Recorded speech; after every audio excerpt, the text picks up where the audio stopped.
오늘의 말씀은 창세기 23장 1절 사라의 임종과 묘지라는 제목으로 말씀의 은혜를 함께 나누고자 합니다. 성경에 나타난 여자로서 임종의 나이를 기록한 것은 사라뿐입니다. 창세기 23장 1절에 사라가 127세를 살았으니 이것이 곧 사라의 향년이라 말씀해 줍니다. 사라의 원래 이름은 사레였습니다. 창세기 17장 15절에 하나님이 또 아브라함에게 이르시되 내 아내 사레는 이름을 사레라 하지 말고 그 이름을 사라라 하라. 내가 그에게 복을 주어 그로 열국의 어미가 되게 하리니 민족의 여롱이 그에게서 나리라 말씀해 주십니다. 사레라는 이름의 뜻은 여주인이라는 뜻이고 사라라는 것은 열국의 어머니, 즉 열왕들의 어머니라 이렇게 말씀해 줍니다. 사레는 옛사람이요 사라는 새사람이라 하는 이런 말씀이 되겠습니다. 사레는 어떠한 여인이었는가? 철새의 미녀였습니다. 너무 아름다워서 남편 아브라함은 항상 그 아내의 아름다움 때문에 불안했습니다. 그래서 타국에 가서는 거짓말을 합니다. 한 번도 아니고 두 번씩이나 합니다. 애굽에 가서 했고요. 60에서 5세 때 사레가 애굽왕 바로의 아내로 이렇게 들어가게 됩니다. 왜냐하면 누이라고 했으니까요. 그러한 거짓을 행했던 것이고, 그가 10년 후에 또 75세 된 사레가 아비멜렉 왕의 아내가 되게 되었던 이러한 그 사건이 있었던 것입니다. 왜냐하면 너무 예뻤기 때문입니다. 세상에 나이가 들어가서 65세, 75세가 되는데 그것도 보통 사람이 왕의 왕비가 되는 이러한 일들이 일어나게 되는 얼마나 미모의 여인이었습니까? 그런데 그는 불임했습니다. 아이를 못 낳았어요. 나이 늙어 경수가 끝났음에도 아이를 갖지 못했었습니다. 그녀는 성급한 여인이었습니다. 하나님께서 너의 자녀를 갖게 하겠다 했는데도 기다리지 못하고 자녀 욕심으로 하갈을 남편에게 주어서 자녀를 갖게 했습니다. 그래서 하갈은 임신하게 됐는데 임신하니까 자기를 엄청 멸시하는 거였어요. 그 멸시를 견디지 못하고 남편에게 말합니다. 이 멸시는 당신이 받아야 된다고 말합니다. 죄는 자기가 범하고 그 징벌은 남편이 받아야 된다고 이렇게 말하면서 하나님이 남편과 자기를 판단하시기를 원한다고 말했습니다. 이토록 성급한 여인이었고 그는 질투의 여인이었습니다. 임신한 하갈이 자기를 멸시하니까 남편이 네 좋을 대로 하라니까 하갈을 학대했어요. 얼마나 심하게 학대를 했던지 임신하고 있는 상황에서도 하갈은 도망쳐 나갔던 사건이 있습니다. 이게 바로 질투의 여인이었기 때문입니다. 이러한 사례도 이제 좋은 점이 있었습니다. 그게 사라 좋은 점이었는데 남편에게 주라칭하며 복종했습니다. 남편이 남에게 자기를 누이라고 하라고 하는 이러한 말을 들었을 때 얼마나 분노가 임합니까? 남편이 미웠겠어요.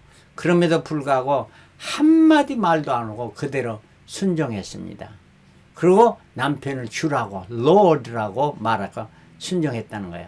그래서 신약에 와서 베드로전서 3장 5절 6절에 전에 하나님께 소망을 두었던 거룩한 부녀들도 하나님께 소망을 둔 부녀들도 이와 같이 자기 남편에게 순복함으로 자기를 단장하시니 화장해서 단장하는 게 남편에게 복종함으로 단장했으니 그 예를 들 때 사라가 아브라함을 주라 칭하여 복종한 같이 그랬다 하는 이런 말을 하고 있습니다.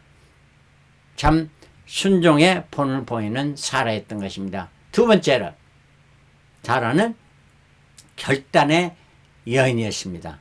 이래도 흥 저래도 흥 아닙니다.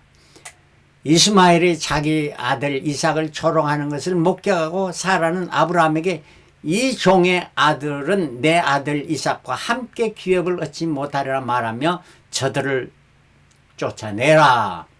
아브라함에 면하니까 아브라함은 얼마나 근심이 됐겠습니까? 이스마엘도 자기 아내가 아닙니까? 아들이 아닙니까?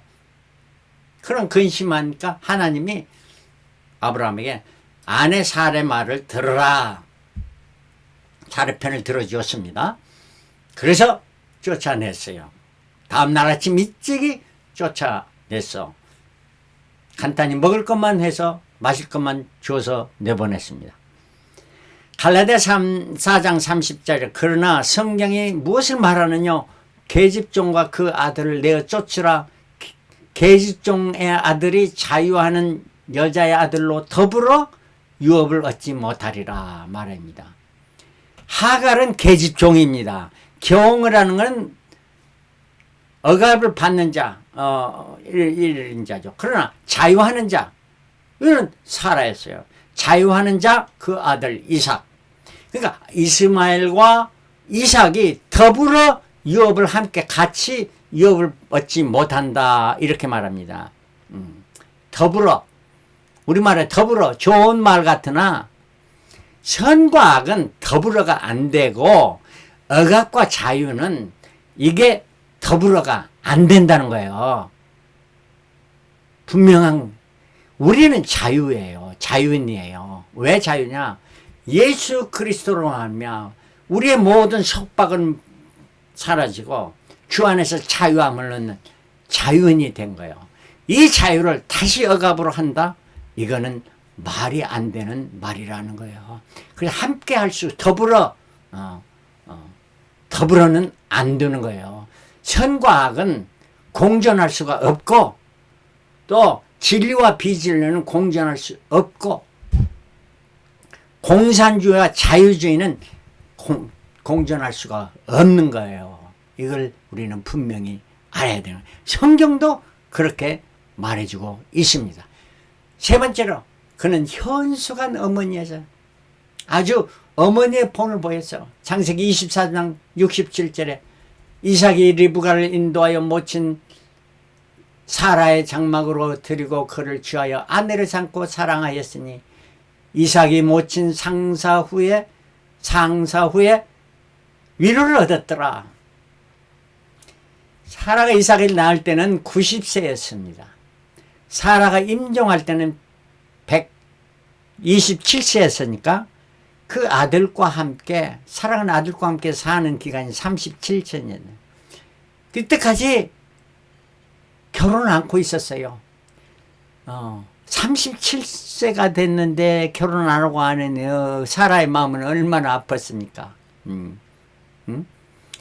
그리고 사라가 결혼할 때 40세였으니까 3년 동안 이삭은 어머니가 없는 그 슬픔, 그걸 위로받지 못했는데 아내를 얻고 나서야 위로를 받았다 하는 이런 말을 해주고 있습니다. 이 모자지간의 관계를 말해주고 있습니다.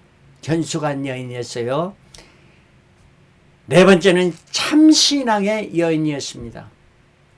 히브리서 11장 11절에 믿음으로 사라 자신도 나이 늙어 단산하시나 잉태하는 힘을 얻었으니 이는 약속하신 일을 미쁘신 줄 알미라. 잉태하는 경수가 끝났으면 잉태하는 힘을 얻은 것은 하나님을 믿었다. 하나님을 약속하신 페이트풀한 하나님이신을 믿었다는 거예요. 베드로전서 3장 1절 아내된 자들아 이와 같이 자기 남편에게 순복하라. 이는 혹 도를 순종치 않는 자라도 말로 말미암지 않고 그 아내의 행위로 말미암아 구원 얻게 하람이라. 믿지 않는 남편이라도 믿음에 사는 하늘의 소망을 둔 자들이 이렇게 순복하는 것, 즉 사라가 아브라함에게 하되 하면은 그 말로 하는 것이 아니라 예수 믿으시오 하는 게 아니고 행위로 말미암아 그 행동으로 말미암아 남편이 회개하고 구원 얻게 된다 하는 이러한 말씀입니다. 신앙의 여인이라는 거요. 그는 자유와 기쁨과 소망의 여인이었습니다. 신앙을 가진 자는 모두 자유함과 기쁨과 소망을 얻게 되는 거예요. 창세기 21장 6절 사라가 가로되 하나님이 나로 웃게 하시니 듣는 자가 다 나와 함께 웃으리로다. 69세까지 웃음이 없었던 사라였습니다. 그러나 그 후로는 이제 하나님의 기쁜 소식을 듣고 그 기쁨으로 말미암아 자유와 기쁨과 소망이 넘치는 이러한 삶을 살았고 자기만 기쁜 게 아니라 그 기쁨을 나누어주는 자가 되었다는 겁니다. 우리 예수 믿는 자는 전에는 죄의 속박에 있었지만 이제는 자유함을 받고 기쁨이 충만하고 소망 가운데 살기 때문에 우리는 그 기쁨을 나누어주는 자, 복음을 전파하는 자가 되어야 된다 하는 이런 말씀입니다. 갈라디아 4장 31절 그런즉 형제들아 우리는 계집종의 자녀가 아니요 자유하는 여자의 자녀니라. 계집종과 자유하는 여자의 자녀가 분명히 다르다는 이러한 말씀입니다. 이러한 사라가 127세에 죽었습니다. 그러니까 사라가 가나안 땅 헤브론 곧 기랏 아르바에서 죽음에 아브라함이 들어가서 사라를 위하여 슬퍼하며 애통하다가 당연한 일이죠. 사랑하는 아내를 잃고 슬퍼하고 애통하다가 그 계속해서 하는 게 아니고 그 시체 앞에서 일어나 나가서 해쪽 속에 가서 뭘 해야 됩니까? 장사를 지내야 되지 않습니까? 그래서 거기에 가서 나는 당신들 중에 나그네요 우고한 자니 자기는 나그네라 하는 이런 말입니다.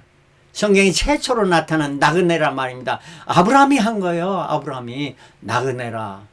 청컨대 당신 중에 내가 매장지로 주어 소유를 삼아 나로 내 죽은 자를 내어 장사하게 하시오. 이렇게 부탁합니다. 그러니까 그 햇사람들이 내 주여 말합니다. 아브라함에게 주라고 말합니다. 주여 들으셔서 당신은 우리 중에 하나님의 방백이시오.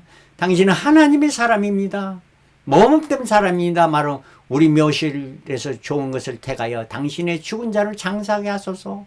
우리가 드릴 테니까 장사하십시오. 아브라함이 일어나 그 땅 거민 해쪽 속을 향하여 몸을 굽히고 일어나서 몸을 굽혔다 하는 거예요. 얼마나 겸손한 자세입니까?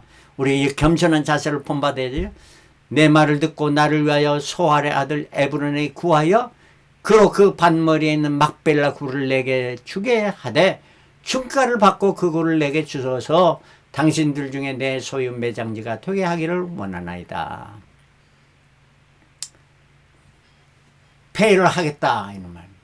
그러니까 그 에브론이 와서 말합니다. 내 주여 내게 들어서서 땅값은 은 400세겔이니 나와 당신 사이에 어찌 교개하려. 오고 주고 박실입니까? 팔고 살고 합니까? 아닙니다.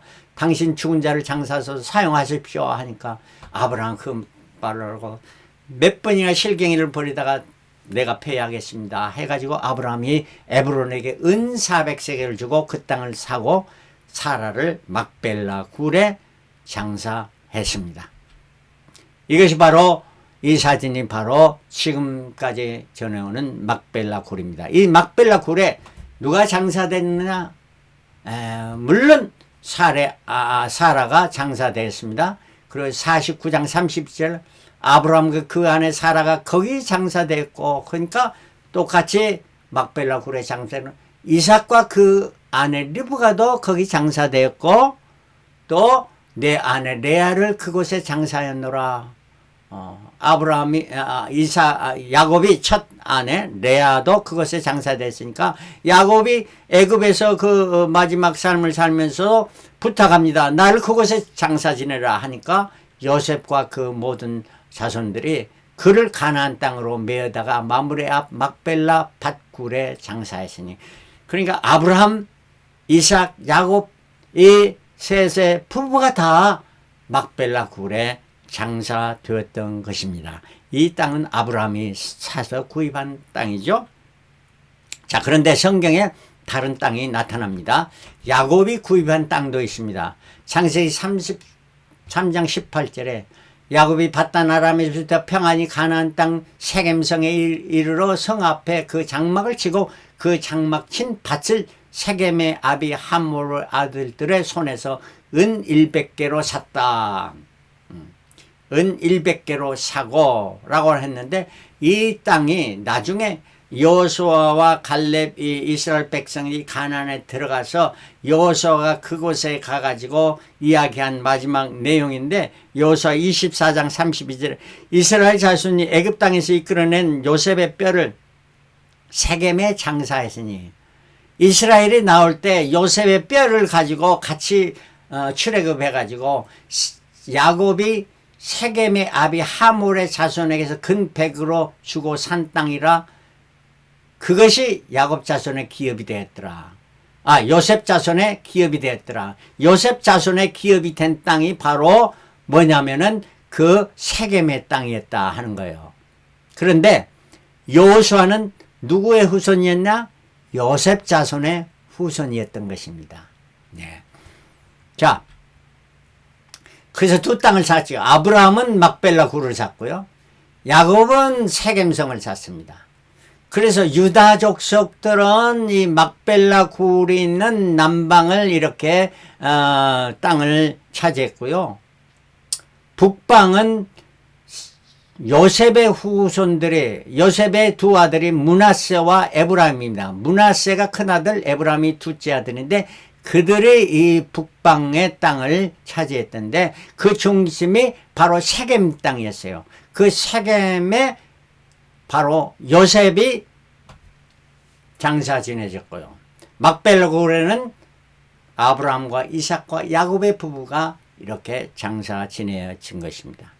그래서 이 땅, 가나안 땅의 산 땅이었는데 지난주에 설교에서도 말씀했습니다. 다윗 왕이 딴 상도 있습니다. 바로 예루살렘, 지금 성지죠. 그것이 다윗 때의 타작마당이었는데 그곳에 성을 하나님을 섬기는 성전을 지으려고 그 땅을 구입한 땅이었습니다. 그 땅에 바로 예루살렘 성전이 섰고 그것이 계시록의 시온성이 되어지게 됩니다. 시온산. 자, 이와 같이 땅을 구입했어요. 하나님의 사람들은 남의 것을 공짜로 그냥 받지 않습니다. 가지세요 하도 억지로라도 준가를 주고 샀다는 거예요. 이건 오늘날 우리에게도 주는 하나님의 사람들, 지도자들은 남의 것을 공짜로 받는 것을 좋아하지 않아야 된다는 거예요. 준가를 줘야 된다는 거예요. 청렴결백하게 살아야 되는 것을 신앙인들에게 말씀해주고 있는 것입니다. 자, 이토록 해서 이제 시간이 지나서 이스라엘 백성이 애굽에 노예했다가 출애굽해서 모세의 영광에 출애굽해서 가데스 바네에서 이제 이스라엘 가나안 땅으로 들어가려고 하면서 정탐꾼을 보냈습니다. 몇 명? 12명을 보냈어요. 12명인데 그 12명인 뭐냐? 12지파에 한 사람씩 대표로 해서 보냈는데 레위 지파는 제사장에게 빠지고 레위 지파 대신에 므낫세 지파와 에브라임 지파가 둘이 들어가서 12지파였습니다. 근데 유다 지파에 속한 자는 갈렙이었고요. 에브라임 지파에 속한 것은 여호수아였습니다.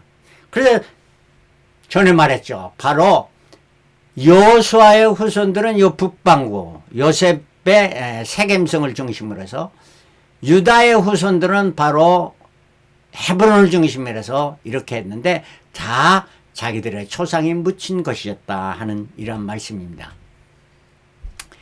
이렇게 가나안 땅에 들어갔을 때 갈렙이 하는 이야기가 신명기에 들어가기 전에 했던 이야기입니다. 신명기 1장 3절 오직 여분의 아들 갈렙은 온전히 여호와를 순종하였은즉, 이것은 이 말은 하나님이 모세를 통해서 한 말입니다.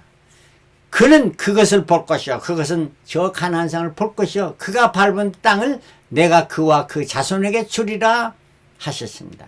하나님이 모세를 통해서 약속한 거예요. 그래서 가나안 땅에 들어가게 된 여호수아는 여호수아 14장 7절 12절에는 내 나이 70세 여호와의 종 모세가 가데스 바네에 나를 보내어 그 땅을 정탐케 하였으므로 내 마음에 성실한 대로 그에게 보고하였고, 성실한 대로 보고했고, 나는 나의 하나님 여호와를 온전히 쫓았으므로 온전히 따랐다. 자기 자신의 고백입니다. 얼마나 귀한 고백입니다. 이제 벗어서 자기의 동료 여호수아에게 말합니다. 여호와께서 이 말씀을 모세에게 이르신 때로부터 이스라엘 이 광야에 행한 이 45년 동안을 여호와의 말씀하신 대로 나를 생존케 하셨으니 나로 하여금 이렇게 생존하겠다. 오늘날 내가 85세로 돼. 그게 45년 동안 이렇게 건강하게 지켜줬다는 겁니다. 모세가 나를 보내던 날과 같이 오늘날 오히려 강건하니 싸움에나 추례에 감당할 수 있사온즉 그날에 여호와께서 말씀한 이 산지를 내게 주소서. 평지, 롯과 같이 평지를 달라고 하니 산지를 내게 달라고 말합니다. 산지, 어려운 고통의 땅, 이 땅을 주셔서 여호수아가 여분네 아들 갈렙을 위하여 축복하고 헤브론을 그에게 주어 기업을 삼게 하며, 그 산지가 뭡니까? 헤브론이 산지입니다. 왜 산지를 달라고 했을까? 그것이 바로 아브라함과 이삭과 야곱이 묻힌 헤브론 막벨라 굴을 있었던 것이고, 그걸 요청했고 그 땅을 자기 후손 유다의 후손들이 차지했고, 그 유다의 후손을 통해서 예수 그리스도가 탄생하신 것이 아니겠습니까? 갈렙은 그뿐 아니었습니다. 갈렙은 그 이웃말 헤브론의 이웃말 기라세벨을 쳐서 그를 취하는 자에게 내가 내 딸 악사를 아내로 주리라 하였더니 갈렙의 아유 그나스의 아들인 온니엘이 그것을 취함으로 갈렙이 그 딸 악사를 그에게 아내로 주었더라. 그 이웃말을 또 점령하기 위해서 그를 치는 자를 주겠다 해가지고 온니엘이 그 땅을 취했기에 그 사위 삼았습니다. 자기 동생이면서 사위가 된 거죠. 그런데 여호수아 시대를 지나서 이제 사사기 시대가 집니다. 사사기의 최초의 사사가 누구였느냐? 갈렙의 사위인 온니엘이 사사였다 하는 말입니다. 이 말은 여호수아를 통해서 하나님의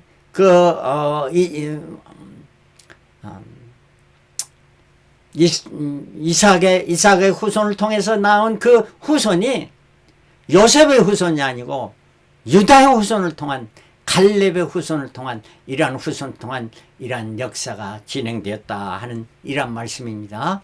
자, 그래서 사라의 후손 씨는 뭐냐? 창세기 20장 12절 이삭에게서 나는 자라야 내 씨라 칭할 것이라. 22장 18절 너의 씨로 말미암아 천하 만민이 복을 얻으리니. 어떤 한 씨를 말하는데 이 씨로 말미암아 천하 만민이 복을 얻는, 어떻게 한 사람으로 인해서 천하 만민이 복을 받을 수가 있겠습니까? 바로 이 말씀은 무슨 말씀입니다? 예수 그리스도를 통해서 우리 모든 자가 복을 받는다는 거예요. 그래서 마태복음 1장 1절부터 2절 아브라함과 다윗의 자손 예수 그리스도의 세계라. 아브라함이 이삭을 낳고 이삭은 야곱을 낳고 야곱은 유다와 그 형제를 낳고 유다를 통해서 낳는데, 여인의 후손 그 씨를 통한 축복은 아브라함의 아내 사례를 통한 죽은 자와 방불했던 그 여자가 아이를 낳고, 그 아이를 통해서 또 그 후손으로 다윗왕이 낳고, 다윗왕을 통해서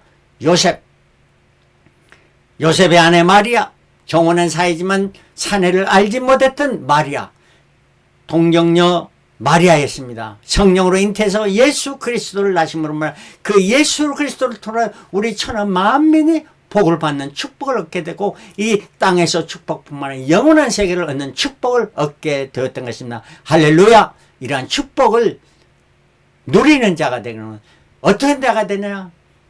옛사람을 보시고 새 사람이 되고 이제 기쁨과 자유와 기쁨과 영원한 소망을 가지며 살아가는 자들이 이러한 후손이 된다 하는 말씀입니다. 이러한 축복을 다 누리는 저와 여러분들이 되시길 그리스도로 축원합니다.